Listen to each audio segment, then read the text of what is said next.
Wulan pembelajaran sosial dan emosional. Apakah pembelajaran sosial itu dan kenapa harus melibatkan emosional itu? Pada Bu Wulan dipersilakan. Marah-marahnya enggak. Baik, terima kasih Pak Edi, terima kasih rekan-rekan semuanya. Aduh, saya gugup sekali. Bismillahirrahmanirrahim. Assalamualaikum warahmatullahi wabarakatuh.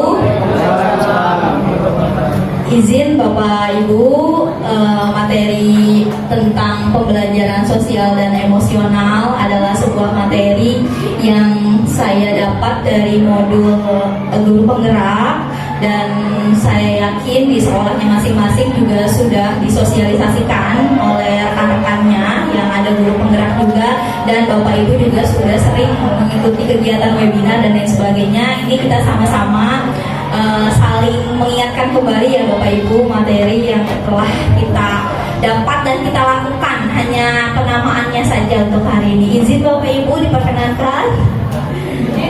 Baik, terima kasih Bapak Ibu. Oke, saya mulai dari ini, namanya roda emosi. Roda emosi publik. Nah, Bapak Ibu, ketika bertanya kepada anak-anak, bagaimana perasaan kamu hari ini? Nah, boleh nanti kedepannya menggunakan roda ini, karena kadang-kadang anak-anak dan kita sendiri pun bingung perasaan yang ada di diri kita sendiri, ya kan Bapak Ibu ya. Nah, biasanya anak-anak itu jawabannya apa Bu? Jawabannya Bapak Ibu biasa jawabannya apa relatifnya? Sekarang semua yang ada di sini, izin Bu Rini, jika kalau memilih warna perasaan Ibu hari ini diwakilkan oleh warna apa dan kenapa Ibu kalau boleh? Gembira. Gembira di sini ya Bu ya? Warna lemon. Oke, ya. Mungkin ada Bapak Ibu yang punya warna yang berbeda. Merah. Sedang marah boleh dibagi Bu kemarahannya? Ya, betul. Nah, ini ya Bapak Ibu, jadi kita sebagai orang dewasa dan anak-anak perlu untuk kita tanya bagaimana perasaannya, karena kita akan mengingat bagaimana orang tersebut memperlakukan kita, ya, daripada kegiatan-kegiatan lainnya. Jadi kita mulai, mudah-mudahan bisa kita wakilkan melalui ini, dan boleh mungkin pakai kertas ditulis, ditempel di depan, atau Bapak Ibu sediakan gambar-gambar, lalu anak-anak checklist namanya di sana. Jadi kita kenali dulu emosi-emosi atau perasaan yang ada di diri kita masing-masing. Nah, kalau saya mungkin hari ini di sini takut dan cemas, ya, jadi bisa mewakili. Dan kadang-kadang anak-anak itu jawabannya flat Bu, datar. Apakah boleh kita membiarkan anak-anak seperti itu ada di perasaan yang flat atau datar? Ikutin temennya biasanya. Iya, boleh nggak Bu? Kita biarkan aja, udahlah biarin aja flat. Boleh nggak Bu kayak gitu? Nah, kita arahkan ya Bapak Ibu, arahkan, karena kita adalah manusia yang kadang muak, kadang marah, kadang tertarik, kadang bosan, untuk bisa mengetahui dan mengekspresikannya secara baik. Ya, jadi wajar karena kita kan bukan mesin. Ya, jadi bahagia sekali ketika anak-anak memulai dengan oh iya ya, bagaimana ya perasaan saya hari ini, seperti itu kurang lebihnya Bapak Ibu. Berikutnya adalah pertanyaan pemantik. Oh ya, kesepakatan kegiatan kita hari ini.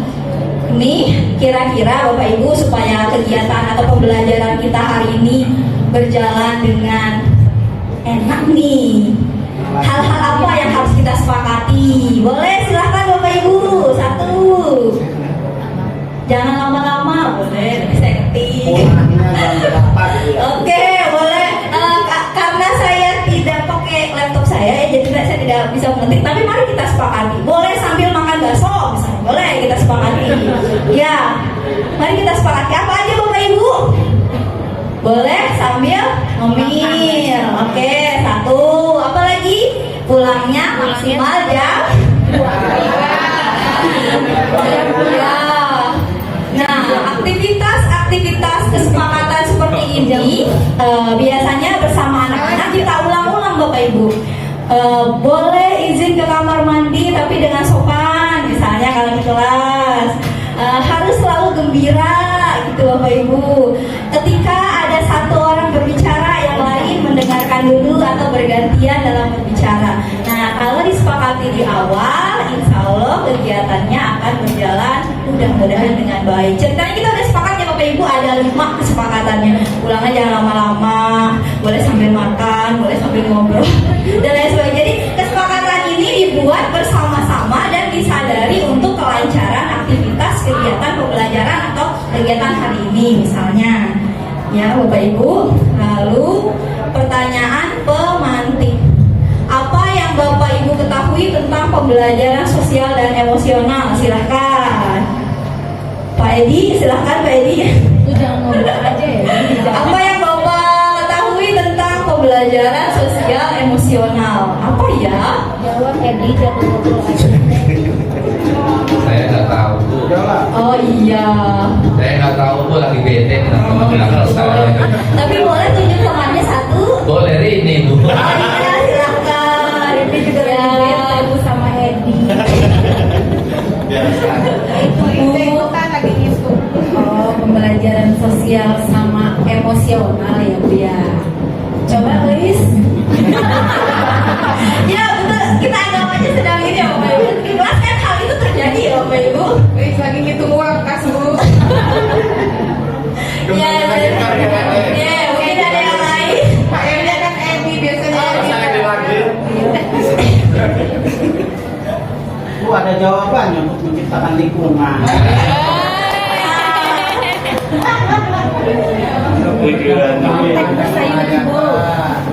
Ya, silakan. Ceritanya ini udah agak serius ya Bapak Ibu. Apa yang ada di pikiran Bapak Ibu ketika ada pembelajaran sosial dan emosional? Apa yang Bapak Ibu bayangkan? Ya Bu, saya coba ya Bu ya, salah nggak apa-apa. Ya. Pembelajaran sosial berarti bagaimana kita memahami masyarakat di sekitar kita, masyarakat belajar di sekitar kita. Kemudian emosional berarti bagaimana kita menempatkan diri atau berempati dengan orang-orang di sekitar kita. Itu aja Bu. Wah, hebat sekali. Beri tepuk tangan semuanya, luar biasa. Nah, untuk pertanyaan kedua, apakah pembelajaran sosial emosional penting untuk murid dan untuk kita semua, Bapak Ibu?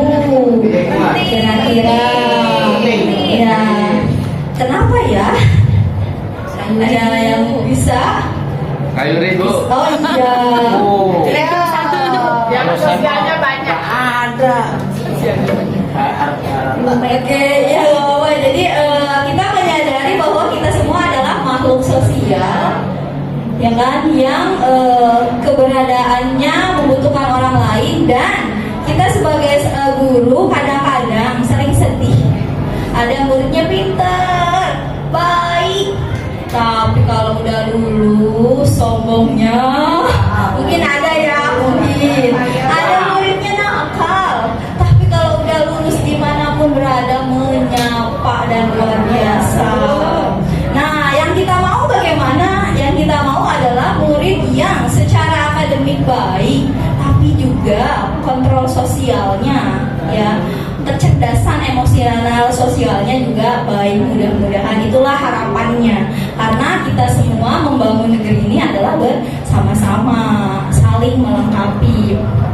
Baik, izin tujuan dari kegiatan kali ini, insya Allah kita akan mempelajari pentingnya pembelajaran sosial dan emosional untuk menciptakan lingkungan belajar yang aman dan nyaman. Lalu kita akan sedikit mempelajari teori sosial dan emosional berdasarkan kerangka kerja Castle. Nah, ini bahasa Inggris saya lumayan ya. Gimana collaborative for academic, social, and emotional learning. Jadi ini berdasarkan teori psikologi yang ini ya Bapak Ibu. Lalu kita akan mempraktikkan kesadaran penuh atau mindfulness. Nah, kesadaran penuh itu adalah suatu fokus yang memang sengaja kita memfokuskan kepada hal itu. Nah, bagaimana dan seperti kita jeda dulu atau kita stop dulu. Tadi videonya di mana Pak Ilham? Sudah di download tadi, adanya di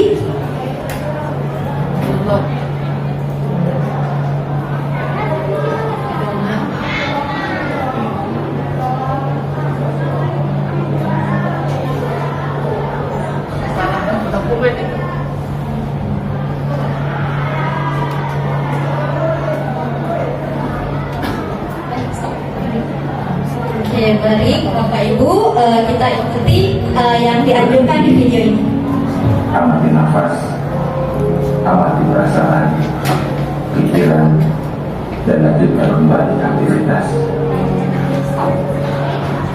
Mari kita stop sejenak dari kegiatan apapun yang dilakukan saat ini. Mari istirahatkan sejenak fisik dan mental selama kurang lebih 3 menit saja. Sebelum mulai, silakan Bapak Ibu duduk senyaman mungkin. Silakan Bapak Ibu duduknya bisa sender senyaman Agar mungkin. nyaman. Cobalah duduk tidak membungkuk, tetap tegak, tetapi kedua bahu tetap rileks. Ya, seperti itu. Mari rasakan kursi yang menopang tubuh Anda. Rasakan kedua telapak kaki bertumbuh pada lantai. Silakan letakkan tangan pada pangkuan atau di atas meja. Relax. Kemudian silakan pejamkan mata jika merasa nyaman, atau cukup arahkan pandangan ke bawah. Relax. Amati nafas. Amati nafas masuk dan keluar. Bernafaslah seperti biasa.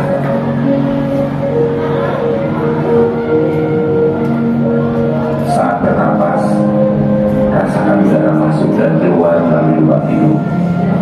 Rasakan abdomen yang turun naik saat bernapas.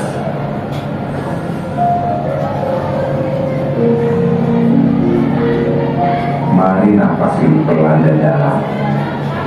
Rasakan perut mengembang dan menghenti saat bernapas. Mari Bapak Ibu bernapas lebih dalam. Sekarang mari kita bernapas dalam 4 hitungan, menghembuskan dalam 4 hitungan juga. Mari kita mulai.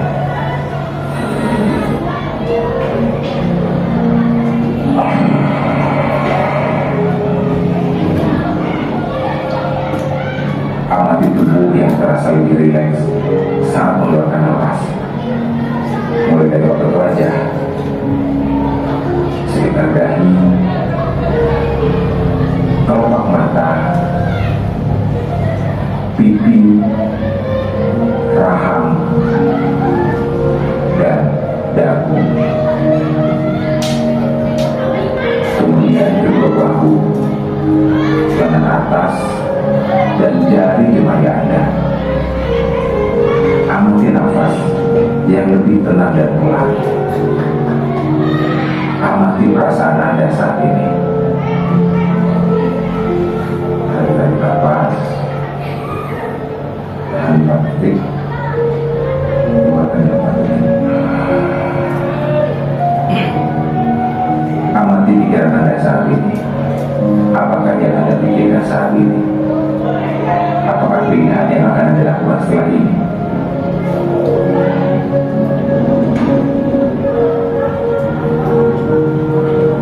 Baik, kita akhiri lagi dengan 1 kali nafas yang lebih panjang dan perlahan.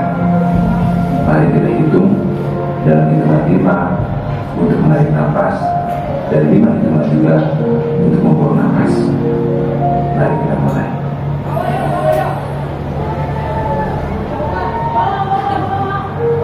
Mari lepaskan.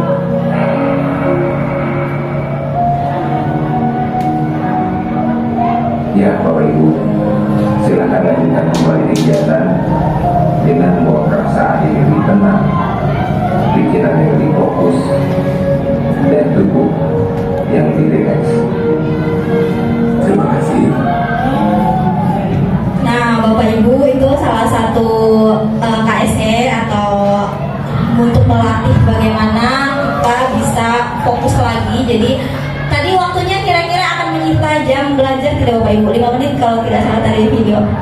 Ya, insya Allah itu akan bermanfaat untuk diri kita sendiri karena kita lelah dari kelas 1 ke kelas lainnya karena kita juga berpindah, kita menjeda sebentar untuk melanjutkan kembali.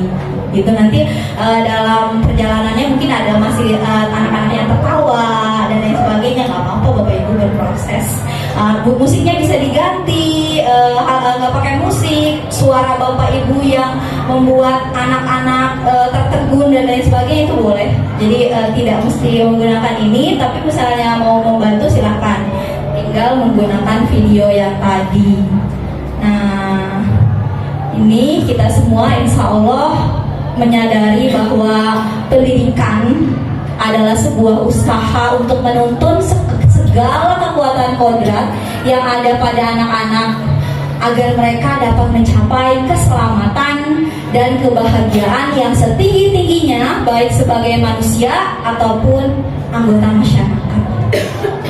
Saya yakin semua Bapak Ibu setuju ya, urusan pinter walaupun kita ingin, tapi yang paling kita harapkan, kenapa sih kita bawel, kenapa sih kita marah ketika anak salah, supaya mereka ini selamat, mereka bisa berbahagia kelak. Ya, bentuk-bentuk komunikasi yang selama ini kita lakukan, berharap mereka hidup sebagai anggota masyarakat yang keberadaannya itu ditunggu, keberadaannya itu betul adanya. Nah, dalam hal ini pembelajaran sosial emosional adalah pembelajaran yang dilakukan secara kolaboratif oleh seluruh komunitas sekolah yang memungkinkan anak dan orang dewasa di sekolah memperoleh dan menerapkan pengetahuan, keterampilan, dan sikap positif mengenai aspek sosial dan emosional. Jadi penekanannya di sikap positif. Dan mungkin Bapak Ibu sudah mendapat penjelasan bagaimana sebuah disiplin positif sangat berpengaruh kepada kehidupan anak itu kelak. Nah, di sini kita sebagai orang dewasa tampil di hadapan anak dengan identitas kita seorang guru, kita bahagia, misalnya kita sedih, kita membawa ilmu pengetahuan dengan semangat. Nah, sehingga anak-anak yang masih ragu jati dirinya, pelan-pelan dia mulai peduli. Oh iya, pelan-pelan dia mulai menyadari bahwa kita semua memang berbeda. Kita semua memang diciptakannya ada yang ahli ini, ada yang ahli ini, ada yang ini, tapi kita semuanya mempunyai sikap yang positif, dan itu butuh kita sebagai salah satu lingkungan yang mempengaruhi anak-anak, karena menurut salah satu konsep terkenal mengatakan bahwa butuh satu desa untuk membesarkan seorang anak. Jadi selain di lingkungan keluarga, di lingkungan sekolah, di lingkungan masyarakat, jadi mari kita dorong Bapak Ibu anak-anak, kalau ada remaja masjid dan lain sebagainya, ayo ikut, ada 17-an dan lain sebagainya, mereka hadir di dalam masyarakat juga, tuh Bapak Ibu, karena kita semua adalah warga, jadi sama saling-saling ya. Saya pun masih dalam proses belajar, tapi insya Allah arahnya ke arah sana. Awalnya ketika mendapatkan modul ini saya merasa ini mah tugasnya guru BK. Tapi interaksi kita juga menjadi sangat penting ya. Karena mungkin pertemuan anak-anak dengan guru BK lebih sedikit. Nah, pertemuan anak-anak bersama kita, jangan-jangan kita ikut menyumbang apa yang dilakukan oleh siswa, sikap-sikap siswa selama ini, jangan-jangan kita juga loh salah satunya yang menyebabkan siswa bersikap seperti itu. Jangan-jangan. Baik, di modul ini mudah-mudahan kita semua memahami, menghayati dan mengelola emosi. Emosi sering dikatakan dengan hal-hal yang negatif, tapi seharusnya emosi marah, sedih, kecewa, dan bahagia mendapatkan tempat yang sama. karena manusia ya wajar sedih, capek dan lain sebagainya. Tapi bagaimana kita menyadari dan menerima emosi itu dan sejenak, Bu, saya lagi marah. Oke, gimana caranya kamu lebih tenang? Saya boleh nggak Bu wudhu dulu? Boleh. Boleh nggak Bu saya ngejerit? Oke, tapi jangan ganggu yang lain. Kadang-kadang kita sendiri pun ketika emosi kita bingung untuk mau validasi bahwa itu emosi, bahkan kita menolak, enggak, saya baik-baik aja, nggak apa-apa. Kita semua manusia wajar. Kalau dengan menangis semuanya jadi hilang, ya udah menangis aja dulu. Silahkan cari tempat. Anak-anak mengganggu temannya, jangan-jangan dia ingin menunjukkan ekspresinya atau emosinya tapi bingung dengan cara apa. Nanti boleh diarahkan oleh Bapak Ibu. Oke, kalau kamu marah, jangan pukul teman ya nak. Silahkan duduk dulu, tarik nafas, lalu kamu cerna lagi deh, kalau kamu pukul teman apa yang akan terjadi, apakah itu hal baik dan tidak baik dan lain sebagainya. Bu, saya harus ngejerit dulu. Oh iya boleh, silahkan cari kamar mandi yang harus kamu ngejerit dulu di sana, terus nanti balik lagi ke kelas. Boleh ya, jadi kita menyadari bahwa emosi itu ada karena kita bukan robot, datang pulang dan lain sebagainya, wajar. Nah, bagaimana kita menciptakan suasana itu adalah, oh iya ya, kita boleh sedih, kita boleh marah, tapi kita harus tetap melanjutkan hidup. Kita harus pada akhirnya mengambil sebuah keputusan yang bertanggung jawab, mau tetap di kelas ini atau mau kabur dan lain sebagainya. Lalu setelah kita menetapkan, kita sadar bahwa kita sedang memiliki emosi positif atau negatif, kita dapat mengelola hal tersebut. Ya, dan yang paling utama kita dapat menjadi manusia yang berempati. Coba anak-anak, ibu udah siapin PPT nih dari semalam. Tiba-tiba saat ibu jelaskan, kalian mau coba kalau tukeran posisinya. Nah, kita menggugah perasaan-perasaan seperti itu dengan tidak apa-apa diuraikan, hanya kita saling menghargai loh anak-anak. Nah, mudah-mudahan dengan seringnya kita merasakan dan menunjukkan empati kepada orang lain, pada akhirnya kita dapat membangun dan mempertahankan hubungan yang positif. Ya, kita bisa berrelasi, kita bisa punya banyak teman dimanapun kita berada. Boleh tidak sih Bu introvert? Boleh. Tapi sadar kita butuh orang lain, sadar kita tidak bisa hidup sendiri, sadar. Mari, setelah kamu lelah bersama teman-teman, silahkan ambil waktu di rumah untuk merefresh kembali. Ya, karena mungkin untuk orang-orang yang introvert butuh hal-hal seperti itu. Tapi kesadaran bahwa kita hidup sebagai manusia yang butuh orang lain lah yang harus terus kita tebalkan dari peserta didik atau dari siswa. Nah, ini dari sejumlah modul ini diharapkan dapat peningkatan 5 KSE-nya, lalu akhirnya lingkungan belajarnya positif, lalu pada diri sendiri juga dia menerima dirinya sendiri itu kelebihannya di mana, kekurangannya di mana, dia menjadi respect dan toleran kepada orang lain. Ya, pada akhirnya mudah-mudahan hal tersebut dapat meningkatkan performa anak-anak selama di kelas. Ayo, kamu pasti bisa. Ayo, bukan saling dan lain sebagainya. Mudah-mudahan. Aduh, ya. Oke, sebentar.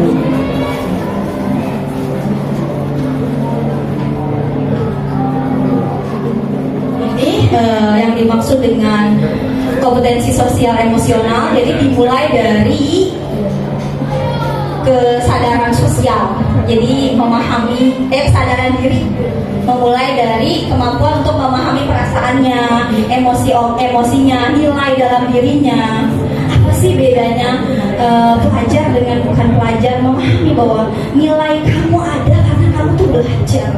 Ya, memahami bahwa oh iya ya, bagaimana pengaruhnya dan perilaku itu dalam berbagai situasi dan konteks. Lalu setelah sadar, mampu memanajemen dirinya, mengelola emosi, pikiran, perilaku secara efektif dalam berbagai situasi untuk mencapai tujuan aspirasi. Lalu kesadaran sosial, memahami sudut pandang dan dapat berempati dengan orang lain. berdasarkan perbedaan latar belakang, budaya, konteks, lalu membangun dan mempertahankan hubungan-hubungan yang sehat pada akhirnya. Nah, yang tadi kita praktekkan adalah kesadaran penuh atau mindfulness yang perlu kita latih dan kita tingkatkan terus-menerus. Seperti yang tadi Pak Edi katakan, disiplin itu, kesadaran itu kadang naik, kadang terus sama. Kesadaran diri juga kita sama. Kadang-kadang kita, oh iya ya, aduh saya lagi emosi, jangan dulu ngomong. Tapi kadang-kadang kita juga terbawa. Nah, dan ini merupakan fondasi dalam mengembangkan 5 KSE yang tadi.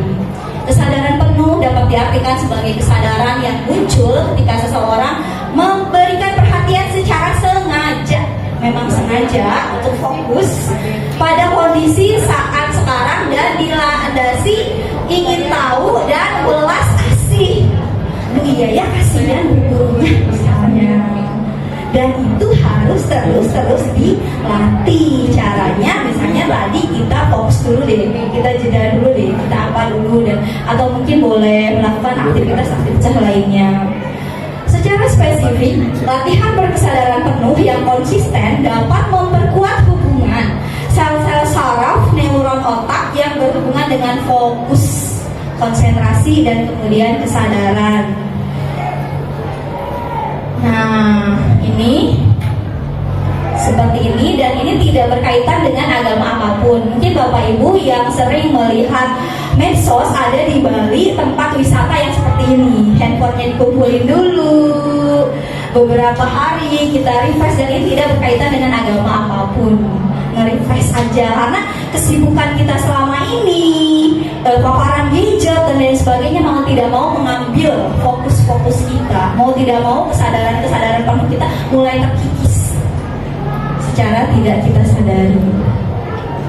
Yang ini Bapak Ibu, selain yang tadi ya, kita bisa amati berbagai perasaan yang muncul. Kita fokus 3 hal yang Anda dapat lihat dan Anda rasakan. Lihat apa, rasain apa gitu, prakteknya dan lain sebagainya. Yang sederhana-sederhana, boleh ada melodi-melodi dulu biar rileks. Ya boleh nulis dulu di jurnal, nulis dulu berapa menit, gak usah lama-lama Bapak Ibu, 5 menit, 3 menit, dan itu berproses. Dan kita anggap penting untuk keberlangsungan pembelajaran kita di kelas. Sedikit-sedikit secara konsisten. Awalnya kita merasa mungkin agak ribet dan lain sebagainya, tapi insya Allah ini bermanfaat untuk meningkatkan mindfulness atau fokus si siswa atau peserta didik. Ini teknik body scanning. Aduh, coba apa yang kerasa pegel, kira-kira apa, habis apa, dan lain sebagainya. Tadi pun ketika stop, kita sebenarnya sedang menyeken tubuh kita, kasih alarm apa nih. Kalau misalnya enggak, berarti oke. Tapi biasanya kita kalau udah relax, kerasa aku di bagian mana nih yang agak pegel dan lain sebagainya. Nah, ini well-being pada akhirnya sebuah kondisi di mana individu memiliki sikap yang positif terhadap dirinya sendiri dulu. Iya Bu, saya mah orangnya kayak gitu. Jangan ya Bapak Ibu, mari sama-sama ke diri kita sendiri. Saya guru, saya bangga jadi guru. Saya kalau tidak jadi guru, entah mau seperti apa dan bagaimana, saya berbahagia dengan profesi ini. Saya yakin dengan apa yang saya lakukan ini akan membawa kebaikan bagi banyak orang. Jadi kita bangga nih terhadap diri kita sendiri, positif. Lalu kita dapat membuat keputusan, mengatur tingkah laku, memenuhi kebutuhan diri sendiri, menciptakan dan mengelola lingkungan dengan baik, memiliki tujuan hidup, dan membuat hidup mereka atau murid kita yang ada di sekitar kita juga lebih bermakna. Jadi kita juga terus berusaha mengeksplorasi dan mengembangkan diri sehingga anak-anak langsung melihat teladannya dari kita, insya Allah. Dan ini harapannya penguatan ini ada di kita semua. Lalu secara eksplisit kita lakukan juga di kelas. Lalu mudah-mudahan sih kurikulum bisa memfasilitasi hal itu di sekolah, jadi bisa diadakan pembiasaan atau kebudayaan. Lalu iklim kelas yang dengan budaya positif. Dan sebagai guru kita bisa menjadi teladan belajar dan berkolaborasi. Jadi mengeksplor mana lagi nih teknik mindfulness-nya, tinggal klik, oh yang ini, oh oke yang ini oke, di sekolah kita bisa dan lain sebagainya, disesuaikan Bapak Ibu. Kita mau beri teladan bahwa misalnya hari ini ibu lagi capek banget, katakan kepada anak-anak, tapi kita sama-sama yuk misalnya. Jadi kita menyadari bahwa guru juga oh iya ya gitu. Jadi mereka juga menyadari saling gitu, perasaan itu ada dan harus kita kelola. Ini mengenali, nah ini untuk di awal Bapak Ibu, memang kita sering kehabisan kata-kata untuk menyatakan emosi atau perasaan kita. Cukup kenalkan dulu aja 6 emosi dasar. Ya, 6 emosi dasar itu ada takut, ada marah, ada muak, ada takjub, ada sedih, ada bahagia. Boleh Bapak Ibu nanti bersyukur gitu. Biasanya anak-anak tuh lucu jawabannya kalau bersyukur. Bersyukur tuh masih bisa nafas. Oh iya betul gitu. Nah boleh nih. Jadi saya pun masih dalam proses belajar. Awalnya saya membiarkan aja anak-anak. Bagaimana perasaan kamu? Biasa aja Bu. Gitu. Tapi dengan bisa datang ke sekolah gimana? Oh iya ya Bu, bener bersyukur Bu. Alhamdulillah tadi pagi nggak hujan, saya nggak kehujanan. Oh iya sama-sama. Jadi kita yakinkan kembali bahwa menyadari diri kita sedang seperti apa dan bagaimana itu baik pada akhirnya. Ini 6 emosi dasar ini boleh nanti dibuat kanvanya atau silakan dipilih oleh anak-anak kalau anak-anak masih bingung dalam menjelaskan. Nah seperti ini. Nah boleh nanti nggak usah sekelas dulu, bisa 3 orang dulu, nanti pas minggu depannya sebelah sini, minggu depannya sebelah sini, jadi bisa seperti itu Bapak Ibu. Kan kita mah 6 jam ya, lumayan bisa kita kelola kelasnya. Dan ini ya teknik stop yang tadi, berhenti sejenak, ambil nafas dalam, amati sensasi pada tubuh, perasaan dan pikiran, lalu lanjutkan lagi. Ketika kita merasa, aduh padat banget nih, aduh tugas ini deadline, aduh curhat ini. Ambil nafas, rehat dulu, tarik nafas, terus validasi diri sendiri. Oke, selama ini sudah berjuang, mari kita lanjutkan lagi.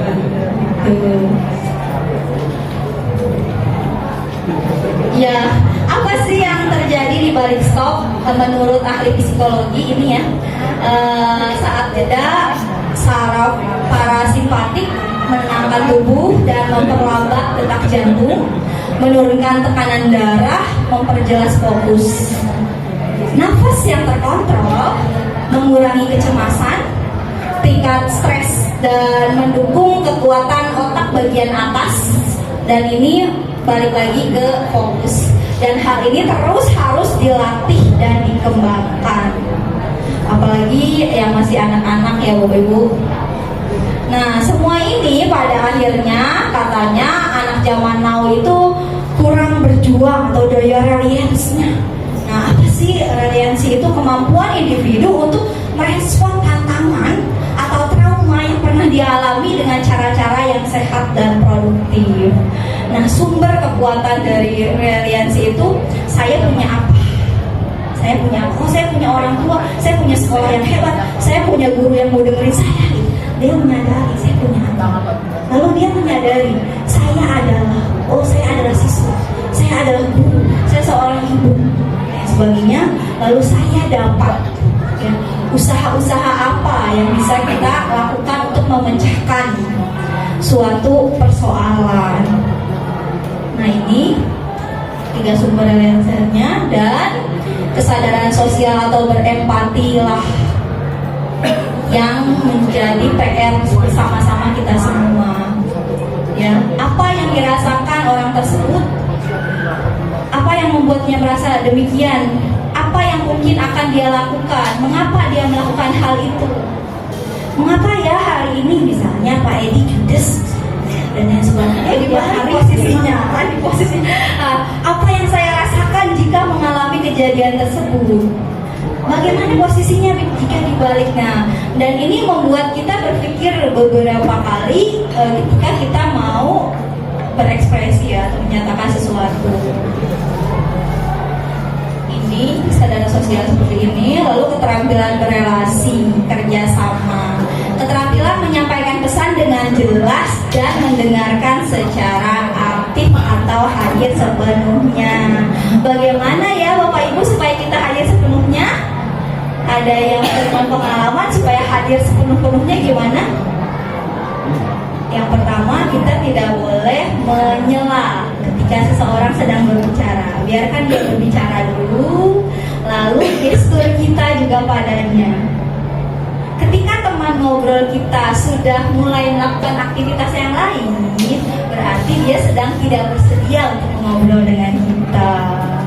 Ya, jadi kita juga bisa menangkap lewat semiotik atau tanda-tanda yang dia tampilkan. Menjadi manusia atau seseorang yang mendengarkan secara aktif memang perlu dilatih. Ada teman, ada siswa yang mau curhat, udah aja ibunya lagi sibuk. Nah, sibuk, bisa kita janjian jam sekian, tempat yang enak dan lain sebagainya, mungkin bisa seperti itu ya. Jadi ketika kita mendengarkan seseorang atau sesuatu, kita berusaha hadir secara penuh. Sebenarnya memang pikiran kita ada di situ. Lalu keterampilan menyatakan sikap setuju maupun tidak setuju dengan alasan yang jelas dan saling menghargai. Ini insya Allah kita sebagai orang dewasa ini ya berusaha ke arah sini, tapi anak-anak perlu kita bimbing. Lalu keterampilan mengelola tugas dan peran dalam kelompok, keterampilan menentukan indikator keberhasilan pencapaian tujuan bersama yang dipahami semua orang, keterampilan mengelola konflik atau permasalahan. Dan ini biasanya kita fokuskan di kegiatan berkelompok. Kita katakan kepada anak-anak, setiap anak-anak pasti punya kelebihan dan kekurangan. Silakan dibagi berdasarkan potret kelebihan dan kekurangan teman satu kelompoknya untuk mencapai tujuan bersama-sama. Ada yang berantem, nggak apa-apa, kita kelola aja, kita wasitin, nggak apa-apa. Dan mereka perlu loh Bapak Ibu, kadang-kadang mereka berantem untuk hal-hal yang mereka pertahankan, itu nggak apa-apa, liatin aja dulu. Udah sampai mana, asal tidak ada itu ya, biasanya perempuan sama perempuan kalau kerja kelompok biasanya heboh gitu. Seperti itu biasanya. Nah, menurut ahli psikologi, dalam kemampuan berkomunikasi kita harusnya menggunakan eye message, teknik berbicara dengan seseorang untuk menyampaikan maksud Anda dengan fokus pada perasaan. Gunakan kosakata emosi, misalnya, saya khawatir jika Bapak terus melakukan hal itu, bla bla bla bla bla gitu. Jadi disampaikan dengan efek yang konkret atau nyata. Ya, lakukan dengan 3C itu bahasa Inggris, santai kalau nggak salah, pokoknya komunikatif, to the point gitu. Gitu.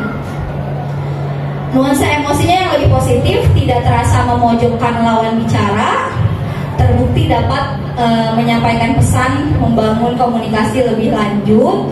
Contohnya, nah ini, saya merasa khawatir jika harus merevisi proposal ini, waktu pelaksanaan acaranya sudah sangat dekat. Nah, kalau misalnya yang ini, masukan ibu sangat mengkhawatirkan, waktu pelaksanaan sudah sangat, sebenarnya maksudnya sama kan Bapak Ibu, tapi mengambil sudut pandang atau cara penyusunan kata yang tidak memojokkan. Nah, ini saya juga masih butuh banyak latihan nih kalau yang ini. Nah, yang paling membuat saya tercengang itu yang ini. Rasanya saya ikut menanggung dosa-dosa dan kesalahan yang selama ini saya lakukan. Saya banget itu. Cara beraksi terhadap peristiwa, baik secara merespon secara aktif dan membangun interaksi yang lebih lanjut. Teknik komunikasi ini dapat mendorong terjalin relasi yang sehat dan suportif atau saling mendukung. Ini sumber teorinya. Nah, ini contohnya. Aduh, saya jadi sedih kalau ini. Saya sering melakukan dosa-dosa. Misalnya ada anak kita sendiri, anak kandung, Pak, Bu, saya lolos lomba nyanyi tingkat provinsi. Nah, jawabannya yang mana? Saya kebanyakan ini, Bapak Ibu. Iya nggak? Oh, hebat. Nah, ternyata itu termasuk mandek. ternyata ibu juga pernah juara 1. Nah itu nggak boleh, memindahkan fokus pembicaraan. Ternyata aduh saya pas belajar ini, aduh ini sih saya ini dosa-dosa saya. Ini lebih parah lah, kok nggak izin dulu, nanti nilainya turun loh, yang ikut yang penting-penting aja katanya. Ini aktif menghambat atau mempengaruhi ke arah negatif. Aduh ternyata ya Bapak Ibu, kita tuh maksudnya kan baik, hebat, keren. Ternyata semestinya kita menggunakan aktif yang membangun. Kapan? Apa aja? Ceritakan dong gimana prosesnya. Proses membangun mental seseorang. Ternyata kalau kita bilangnya begini-begini, mandek mereka nya Bapak Ibu, atau kitanya mungkin dan lain sebagainya. Ya juga ya, gitu. Pada saat dapat materi, itu saya. Ini dari banyaknya materi tidak semuanya saya kuasai dengan baik. Dan Pak Puji, syukur sekolah saya dapat pencontohan dari sekolah hijau tingkat kota. Misalnya kepala sekolah nih lagi ngobrol sama kepala sekolah. Oh bagus itu. Saya ternyata selamat ya, persiapannya udah gimana, sejauh mana. Nah berarti kita sedang membangun relasi atau hubungan yang saling support. Support system itu maksudnya dibentuk komunikasi. Jangan malah nambah-nambahin kerjaan aja.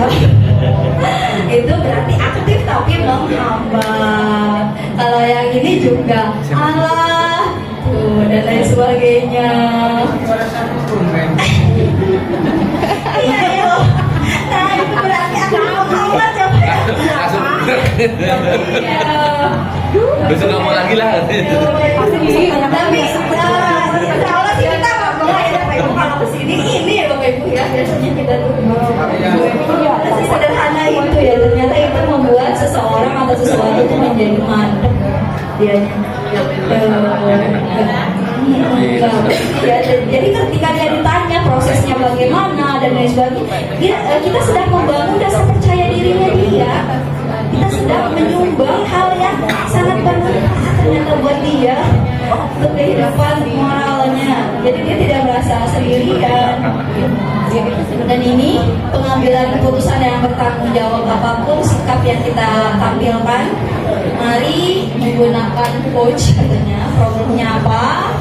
Optionnya, outcome-nya gimana, choice-nya atau pemilihannya bagaimana.